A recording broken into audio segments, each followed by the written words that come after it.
Accident ആണോ? എത്ര പേര് ചുരം കയറി വരുന്നത്? ഒരു ആക്സിഡന്റ് പോലും നടക്കുന്നില്ലേ? ചേച്ചി ഒന്നും കഴിച്ചില്ലല്ലോ. ദാ പഴം. Nice girl. ഇവളെ ഇങ്ങനെ അടുത്തുനിന്ന് എങ്ങനെയെങ്കിലും രക്ഷിക്കണം. ലക്ക് ഉണ്ടെങ്കിൽ ഒരു മൾട്ടിപ്പിൾ ഫ്രാക്ചർ.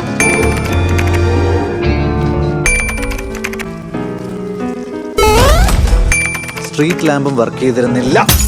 മീനാക്ഷി ശരിക്കും PSC ടെസ്റ്റ് ക്രാക്ക് ചെയ്യണം. വേണ്ട.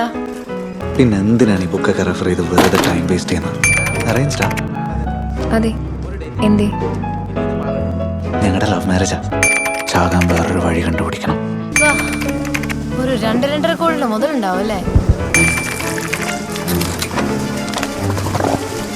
ഞാൻ ഹോസ്പിറ്റലിൽ പോയിക്കൊണ്ട് പയ്യൻ മരിച്ചെന്ന് പറഞ്ഞ പിന്നെ അറിയാലോ പുള്ളി.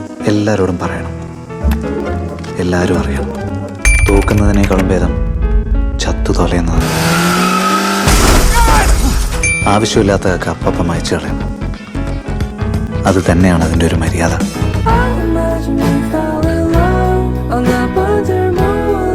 ഗൈസ്, നിങ്ങൾക്ക് ഈ വീഡിയോ ഇഷ്ടപ്പെട്ടു എന്ന് ഞാൻ വിചാരിക്കുന്നു. ഇഷ്ടപ്പെട്ടാൽ ലൈക്ക് ചെയ്യുക, ചാനൽ സബ്സ്ക്രൈബ് ചെയ്യുക. പിന്നെ ഇതിനു മുന്നേ ഉള്ള വീഡിയോസ് കൂടെ ഒന്ന് ചെക്ക് ചെയ്യുക.